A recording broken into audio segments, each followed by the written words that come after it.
Listening test. This test has 3 parts. In each part, you'll hear a number of different extracts. At the start of each extract, you'll hear this sound. You'll have time to read the questions before you hear each extract, and you'll hear each extract once only. Complete your answers as you listen. At the end of the test, you'll have 2 minutes to check your answers. Part A. In this part of the test, you'll hear 2 different extracts. In each extract, a health professional is talking to a patient. For questions 1 to 24, complete the notes with information you hear. Now look at the notes for extract 1.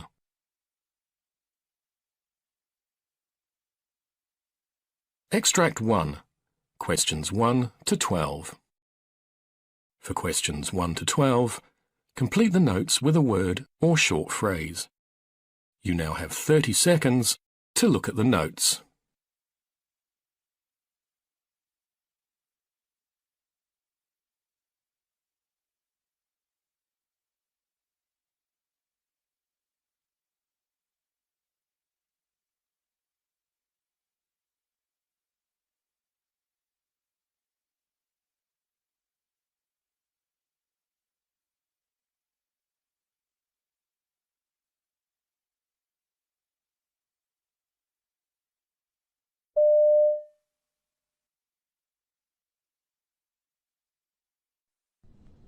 Good morning, Mr. Bloomfield. My name's Dr. Dixon. I'm a locum GP standing in for Dr. Wright. What can we do for you? I've been having some problems with my breathing. Can you tell me a little bit more about this? Well, I keep getting breathlessness and wheezing in my chest. It all started about 3 weeks ago, and I've been coughing a lot with it. Some white phlegm. I thought it might be a cold coming on. But then, after about another week, I started finding it more and more difficult to catch my breath. Right. So you've had the wheezing and the breathlessness for roughly 3 weeks? Yes, give or take a day. And do you get these bouts of wheezing and shortness of breath every day? No, they come and go. How frequently do you get them? The first week there was only one, I think. And then they started getting worse, 3-4 times a week. It's not being able to get my breath that's really worrying. And so the attacks, have they increased in the past 2 weeks? Yes, they're much more frequent. Okay. When do the attacks come on? At any time, but they seem to be worse at night and in the morning. Have you noticed any change in the severity of the attacks, especially in the morning? Yeah. Do they wake you up at night? About 3 times a week. I see. You been off work at all? No, but I nearly didn't go in yesterday. Was that the worst so far? Yeah. And have you had anything else with it? I've felt a bit tight across the chest. Any pain with it? No, just tightness. Are you aware of anything that triggers the attacks?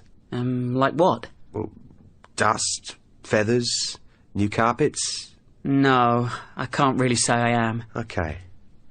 Have you had any infections recently, like flu or sore throat or chest infection?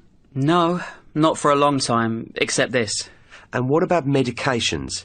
Are you taking anything? No. No aspirin? No. Are you doing any exercise? Jogging, for instance? No. What about pets? Do you have pets at home? No. But my neighbours have a cat, but I don't see it that much. Everything okay at home? Yeah, things are fine. And what about work? I see you're a civil servant. Any stress or problems at work or anything like that? Work's been getting me down recently. In what way? Well, there's been a lot of changes going on recently, and I suppose I'm a bit anxious, what with the mortgage and that. And this has been getting to you? Yes, more and more. I see. And does the wheezing, etc., continue over the weekends? No. When I come to think about it, it doesn't. Okay. Some general questions. Have you ever had anything like this before? No, never. Do you have other illnesses? Um, High blood pressure, diabetes or heart problems? no, nothing like that. This is the first time I've been ill in my life. Has anyone in your family had anything similar? No, not as far as I know. What about eczema? Anyone in your family with that? Both my sister and my mother have it.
Extract 2. Questions 13 to 24. For questions 13 to 24, complete the notes with a word or short phrase. You now have 30 seconds to look at the notes.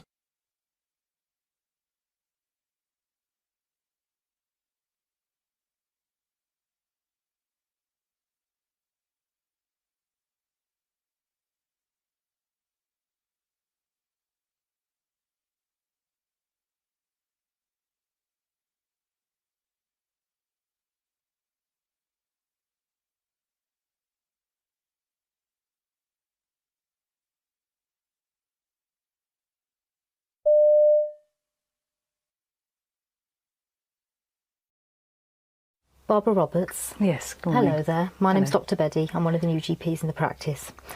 First of all, what would you like me to call you? Well, you can call me Barbara, that'll be fine, thank you. Okay, that's fine. Okay, so Barbara, I'm seeing you today, but I think it's usually Dr. Brown that sees you, is that right? Yes, Dr. Brown's my doctor. Okay. What is it that's brought you to see me today? Well, I've come about my tummy problem. I've got terrible trouble with my stomach and Dr. Brown just doesn't seem to be able to get to the bottom of it. And I thought perhaps I'd come and see you to see if you could help. Right, okay. Can you tell me a bit more about your tummy problems? Well, I have this terrible discomfort nearly all the time. It very often feels bloated. I swing between being constipated and having diarrhoea. I have sort of cramping feelings sometimes, and other times it stabs. It's a real stabbing feeling.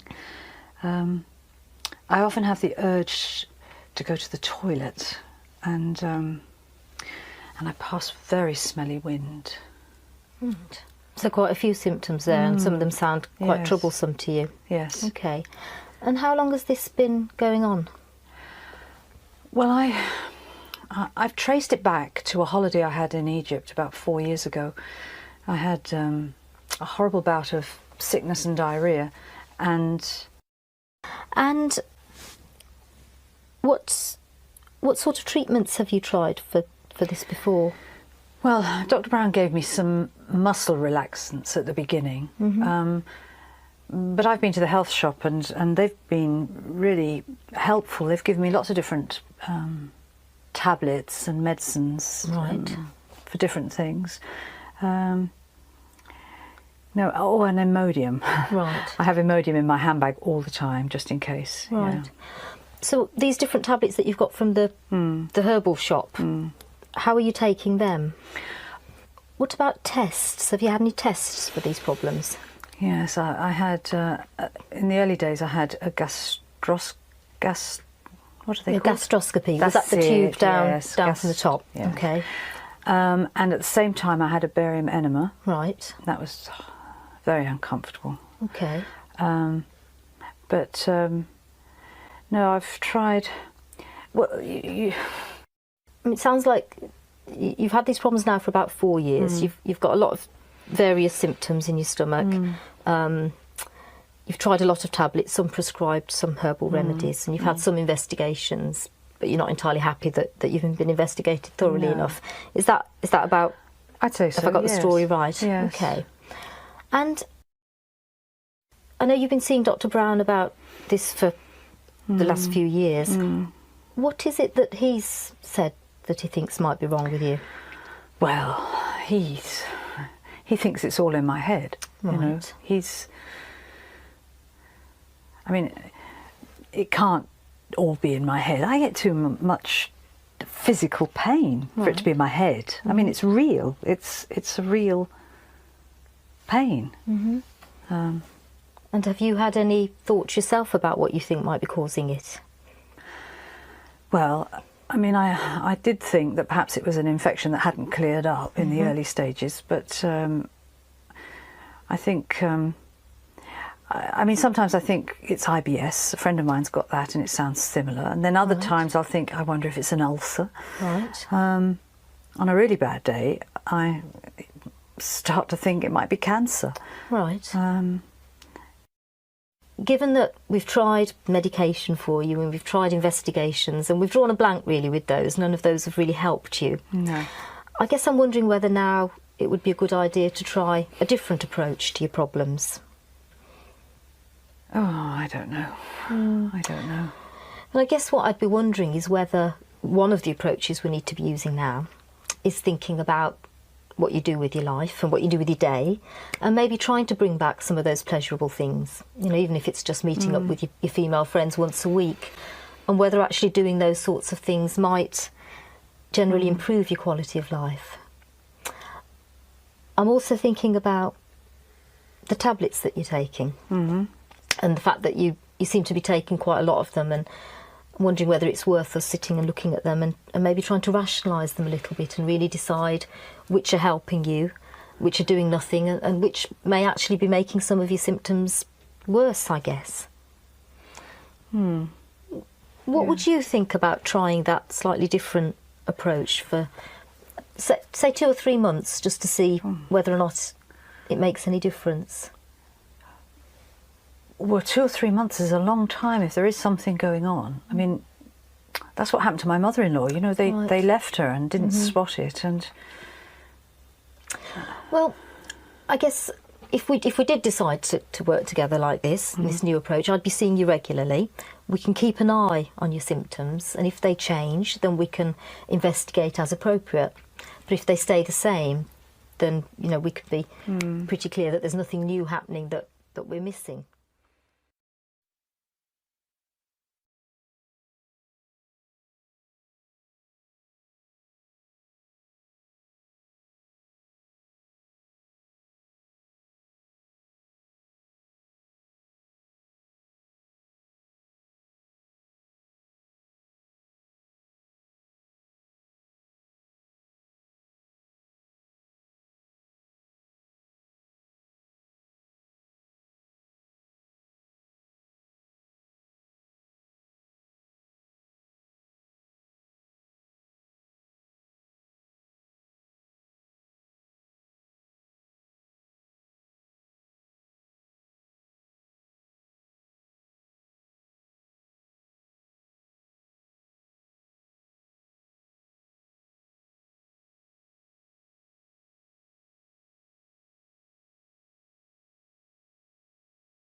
That is the end of Part A. Now look at Part B.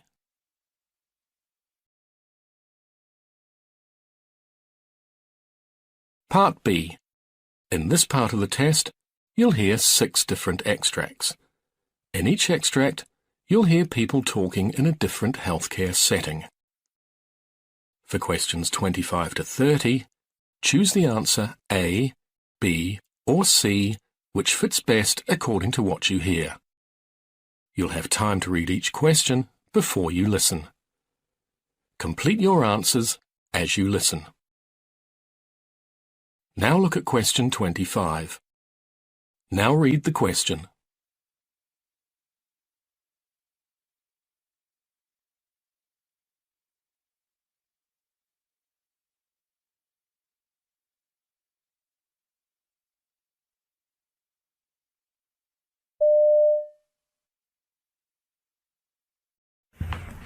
Okay, afternoon guys. I'm sorry, it's been a bit of a short notice. We've been having a few incidents of IV Jelco infections.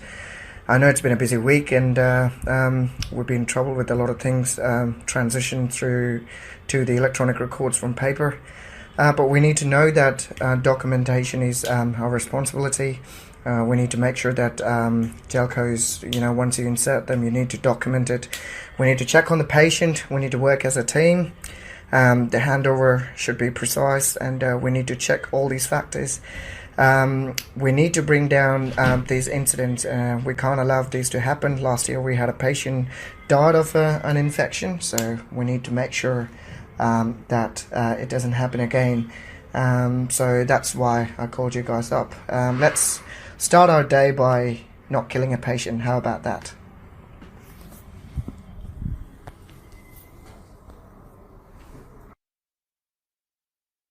Question 26.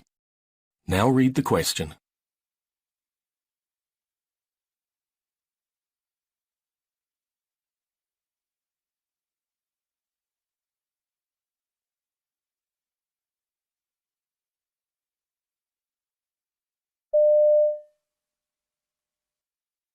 During your stay, we will work to keep you as comfortable as possible. Unfortunately, it is unrealistic to feel zero pain after surgery. Our goal is to manage your pain at levels allowing you to participate in physical therapy and other activities. We have many tools to attack pain, starting with the peripheral nerve catheter, or PNC, inserted into your operative leg by the anesthesia team. The PNC delivers numbing medication to surround the nerve that supplies feeling to your hip or knee. We supplement the PNC with other medications as needed, either in pill or IV form. One big help in controlling your pain is to keep your new joint active by moving and working with therapy.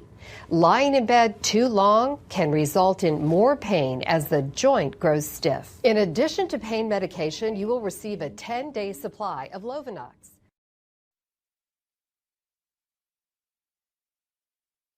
Question 27. Now read the question.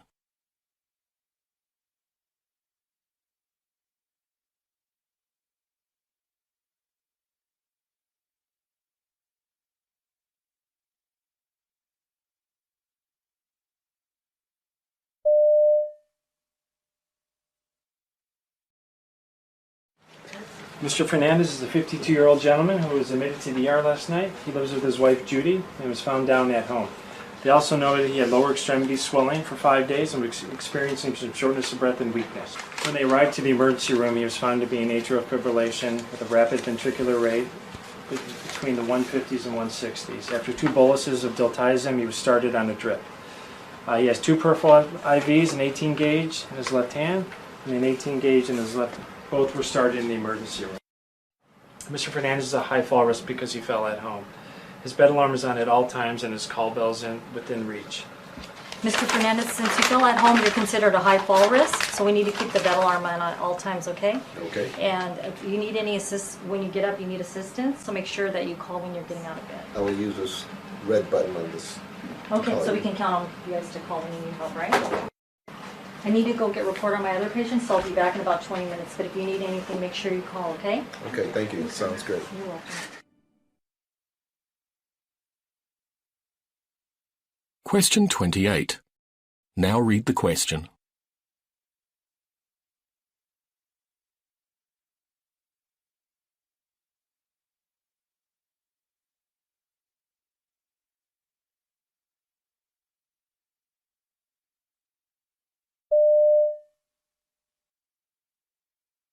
I've been a nurse for about 11 years now. I started off in cardiac, which I loved, but I was working nights and I wasn't in love with that.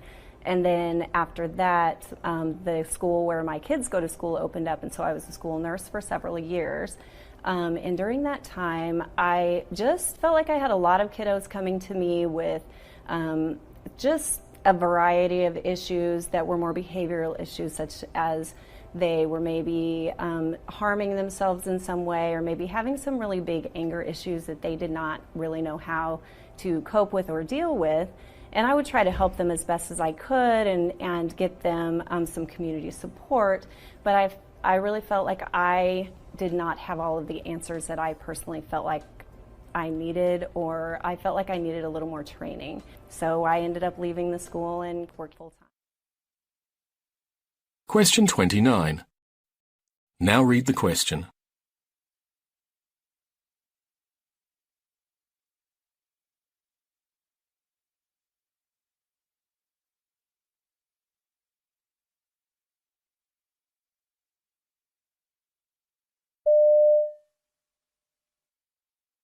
It is true that athletes are specializing at a younger age than they did a decade or 2 decades ago. And that does create overuse problems with doing the same repetitive motions year-round, which is why we typically recommend for kids, hey, enjoy everything, be involved in everything, do a lot of different things. There will always be sports that one athlete will excel more at than another, but it's still healthy to be a multi-sport athlete and use different body parts and different mechanisms. And when you're growing and developing, that has a different impact on your body where you have open growth plates versus when you get older and those growth plates close. And if you're doing the same repetitive activity in a specific area with an open growth plate, you can have a problem there.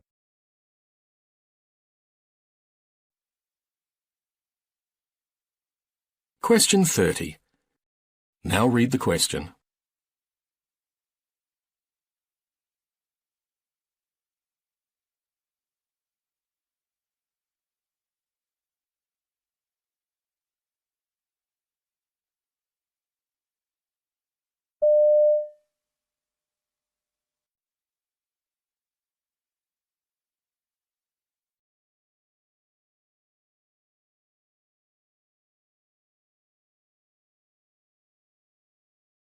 This is one of our mannequins, the SimMan Essential.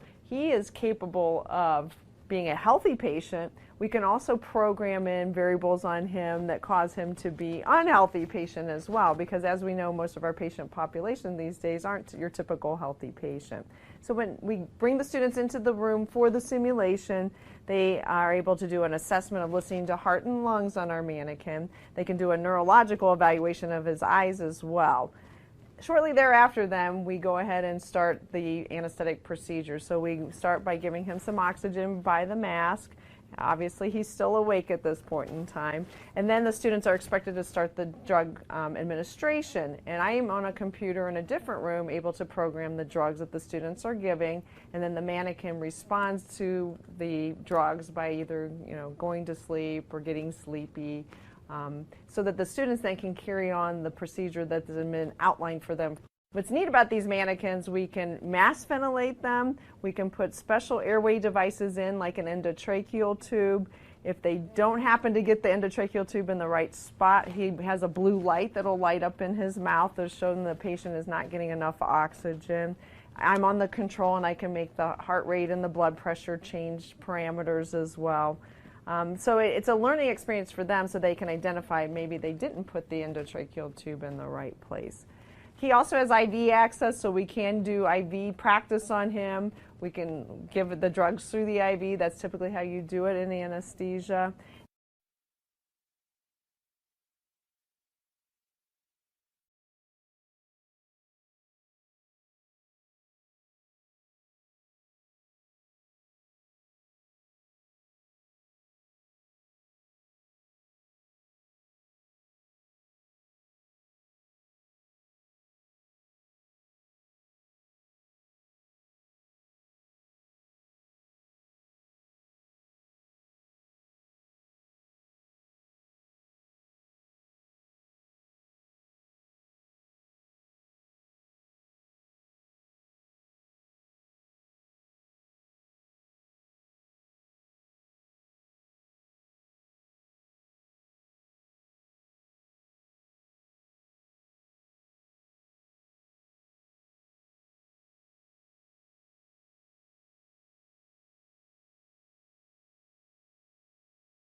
That is the end of Part B.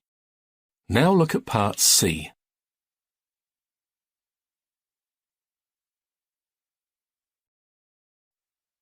Part C. In this part of the test, you'll hear two different extracts. In each extract, you'll hear health professionals talking about aspects of their work. For questions 31 to 42, choose the answer A, B, or C, which fits best according to what you hear. Complete your answers as you listen. Now look at Extract 1. Extract 1, questions 31 to 36. You now have 90 seconds to read questions 31 to 36.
It is important to realise that 83% of people who commit suicide or attempt suicide have had contact with a doctor within a year of their death, and up to 66% of people who commit or attempt suicide have had such contact within a month of their death. Therefore, with better prevention techniques, these figures could be reduced. We can divide suicide prevention into three categories, which are primary, secondary, or tertiary. Secondary suicide prevention aims to decrease the likelihood of a suicide attempt in high-risk patients. Tertiary suicide prevention occurs in response to completed suicides and attempts to diminish suicide in a particular geographical area or in a particular age group. I would now like to look at secondary suicide prevention in more detail.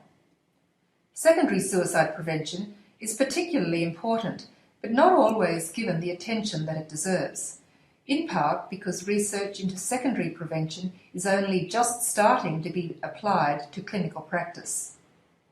Now, from a clinical perspective, suicide is often difficult to predict due to its complex nature. The three major risk factors that contribute to suicidal behaviour are biological, psychological, and proximal stresses, which are recent events that can lead to increased suicide risk. Firstly, there are biological risk factors for suicide, which include low blood cholesterol levels, medical or neurological illnesses such as multiple sclerosis, stroke, Huntington disease and epilepsy, cigarette smoking. Secondly, there are psychological risk factors which include a childhood history of physical or sexual abuse, aggressive personality traits, low self-esteem, and poor access to psychiatric treatment. Thirdly, there are proximal stresses, or the recent events that can lead to increased suicide risk, and these include relationship problems with a spouse, partner, or loved one, financial troubles caused by unemployment or large amounts of debt, a family history of suicide, major depression, and drug abuse. The clinical evaluation of the medical and psychiatric history of a patient and of their current state is the crucial and essential element of the suicide assessment process. It is important because it enables the identification of risk factors in order to determine the patient's immediate safety and the best setting for treatment, and also to develop diagnosis and treatment strategies. Psychiatric illness is a major contributing factor to suicide risk, with mood disorders such as major depressive disorder and bipolar disorder being associated with about 60% of suicides.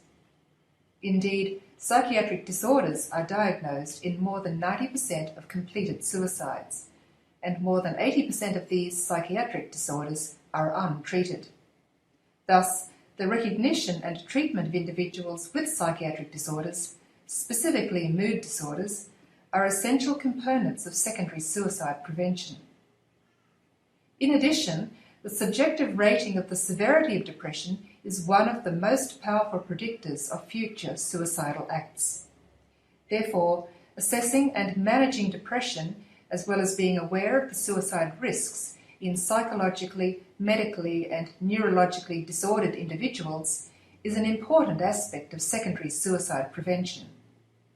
Consequently, physicians need to be taught to recognize the association between mental disorders and suicide. Additional information about the individual who may be at risk for suicide, such as medical and psychiatric treatment records and toxicology screenings, should also be incorporated into the assessment. Equally importantly, clinicians and other professionals in a position to offer help should not hesitate to ask patients about suicidal ideation because, while it may seem surprising, patients will often talk frankly about their suicidal thoughts and tendencies if given the opportunity. Failure to ask about suicidal ideation may be related to the health professional's discomfort with the topic, lack of time, or lack of skills in this area. Clinicians need to overcome these obstacles to provide appropriate care to their patients. What are the most effective secondary suicide prevention strategies? In a recent systematic review of suicide prevention strategies, Mann, along with other researchers, found evidence of effectiveness in 5 secondary suicide prevention methods, including pharmacological interventions, psychological interventions, follow-up care, reduced access to lethal means, and responsible media reporting of suicide. Antidepressant medications are the most widely used pharmacological interventions in secondary suicide prevention, but studies of their effectiveness in reducing suicide attempts have had mixed results. Among adults younger than 25, the effect of antidepressants seems to be neutral on suicidal behaviour, but it seems to reduce the risk of suicidal behaviour in the elderly. Thus, the relation between antidepressants and suicide needs further studies before this class of drugs can be safely used for the secondary prevention of suicide. In terms of psychological interventions, suicidal patients often benefit from therapies that address the repetition of suicidal thoughts and behaviours, and other factors commonly associated with suicide. Better psychological and pharmacological treatment of depression and alcoholism also appears to decrease suicide rates. Social factors that should be addressed in follow-up treatment include availability and willingness of supports within the family. Support individuals who should be contacted about the suicide risk and follow-up arrangements include general practitioners, private psychiatrists, family and friends. Some interventions, however, such as telephone and psychosocial follow-up, have shown no difference in suicidal ideation when compared with standard aftercare. Many studies show that suicides by particular methods, for example, firearms, domestic gas or pesticides, decrease after the introduction of legal restrictions that reduce access to such means. This reduction in suicide rates is particularly influential in regions where the specific means of restriction correlates with a common method of suicide. For example, in the UK, the reduction of carbon monoxide in domestic gas since 1958, and the reduced availability of analgesics since the mid-1990s have both decreased UK suicide rates. Finally, many studies have exposed a need for a decrease in reporting of suicide and for responsible reporting. Media blackouts in reporting suicide have coincided with a decrease in suicide rates because reports of suicide in the media tend to glamorise suicide for vulnerable individuals. The internet is also of increasing concern, with blogs and chat rooms providing accessible instructions for suicide. For these reasons, guidelines have recently been produced for the responsible reporting of suicide. Despite our increasing knowledge about secondary suicide prevention, there are still many gaps in the research, and looking to the future, thorough evaluations and appropriate treatments of patients with depressive disorders and other psychiatric illnesses should help to improve the efficacy of secondary prevention of suicide. But it is also clear that more research into new approaches for the prevention and treatment of suicidal behaviour remains essential.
Now look at Extract 2.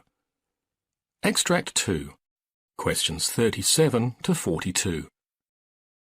You now have 90 seconds to read questions 37 to 42.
New research from the Perkins Institute at the University of Sydney claims to have found the diet that boosts FGF21 levels.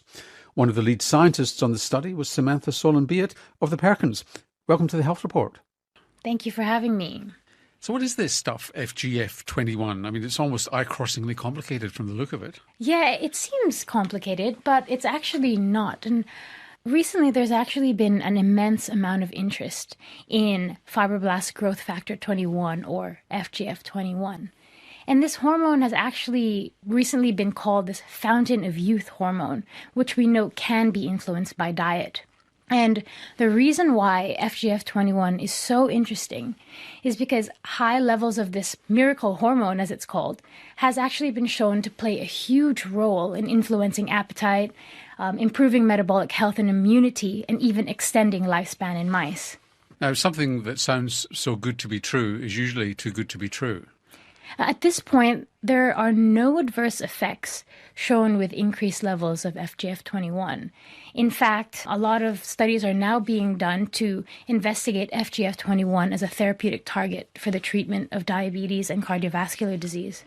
Let's just double back, Sam. A year or so ago, we had Steve Simpson, who's the director of the Perkins Institute, talking about this 25 diet study where they studied 25 diets in mice to see if you could replicate the life-prolonging effects of a low-calorie diet, where extremely low-calorie diets in some animal species, in fact all animal species, it seems, apart from humans because it's not been proven yet, increases life expectancy or lifespan.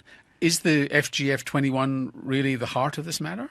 We think it actually could be. Certainly in this study, we've shown that a diet low in protein and high in carbohydrate is the most effective way to increase levels of this miracle hormone. And that this diet was also associated with several markers of improved metabolic health in mice. So tell us a little bit about this study. Well, what we actually did was performed a really large mouse study, as you said, where we took 858 mice and offered them a range of different diets to see how macronutrients, such as proteins, carbohydrates, and fats, as well as total energy, could interact and influence levels of FGF21. And you found? And we found exactly that we could use diet to increase the levels of this FGF21 hormone, and that a low-protein, high-carbohydrate diet was the most effective way for increasing this miracle hormone. And what effect did that miracle hormone, I hate using that word, that phrase, but what effect then did the hormone have on these mice, or were you able to separate the two? We were actually able to show that the exact diet that increased FGF21 also improved things like insulin sensitivity, glucose tolerance, blood pressure, and blood lipids, even though the animals were a little bit fatter. And how do you know that was anything whatsoever to do with the FGF21, your so-called miracle hormone, and rather than it just being an accident that it was raised too? What we did was plotted FGF21 using the geometric framework, which is a nutritional modeling platform that helps us tease apart the role of nutrients and calories. And if you line up all the surfaces, the response surfaces in this framework with FGF21 and all the metabolic outcomes, you can clearly see that there's a specific area in the nutrient space that coincides with increased levels of FGF21 and several metabolic benefits. And what kind of carbohydrate, and what happened with fats? In this study, fat did not appear to have an effect on FGF21 levels. It seemed to be low protein was the primary driver, and that the highest combination was with a low protein, high carbohydrate diet. So what does FGF21 do to the body? And that's a really good question. And that's really the next step of our study. We want to understand how FGF21 signaling works in response to diet to mediate all these beneficial outcomes. Do we know that there are any medications affected? At this point, no. It seems that it goes up with starvation, it goes up with overfeeding. There's lots of things that influence it. Did the appetite of these mice change? Do they eat more or less when the FGF21 goes up? Oh, that's a really good question. See, this is one of the things that we were able to reconcile in our studies. As you mentioned, a whole range of literature in previous studies have shown that FGF21 is elevated in many paradoxical conditions such as starvation and obesity, high intake of food and low intake of food, as well as in insulin resistance and in insulin sensitivity. So what is going on here? Using the geometric framework, we were actually able to tease apart these findings, showing that reduced protein intake is the primary driver of FGF21. Okay, so what happens in mice does not necessarily happen in humans. How do you know it makes any difference at all in humans? Oh, I'm glad you said that. We've actually published work just this year showing that FGF21 levels in humans is also increased by a low-protein, high-carbohydrate diet. And of course, this is really exciting because it tells us that the work that we do in mice can be directly translatable to humans. So is there any evidence at all that FGF21 has the same beneficial metabolic effects in humans as it has in mice? Yes, there is definitely evidence to suggest that high FGF21 levels is directly related and associated with several benefits of metabolic health in humans as well. So we should put it in the drinking water then, do we? Yeah, probably. That seems to be the case, yes. How would it work? I mean, obviously a hormone like this is probably destroyed in the stomach. This is not something that you would give directly to people, I assume, in the therapeutic context? At the moment, it's difficult to do chronic administration to humans. So what's happening in terms of drug development is trying to develop mimetics of FGF21 and analogs. So not exactly administering this hormone per se, because it would require chronic injections or chronic administration. So almost nothing that's touted as a breakthrough or a miracle by scientists turns out to be so. What are your modest expectations of FGF21 in humans? Well, in humans, we actually think that FGF21 is extremely promising.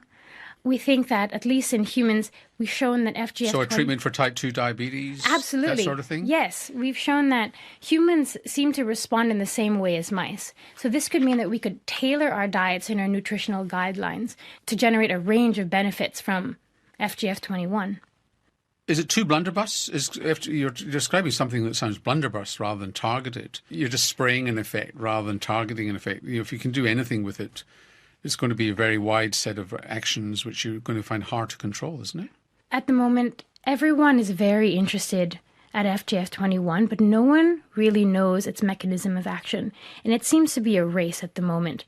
How does it work? What turns it on? What switches it off? And what can we do to find out more about it? So at this point, I think it's a really hot topic and everyone's racing to find out the answer. And you hope you'll be first. Hopefully. Sam, thanks for joining us on the Health Report. Thank you so much. Samantha Solon-Beat is a researcher at the Perkins Institute at the University of Sydney, and on our website we'll have a link to our previous interview on the diet and longevity study.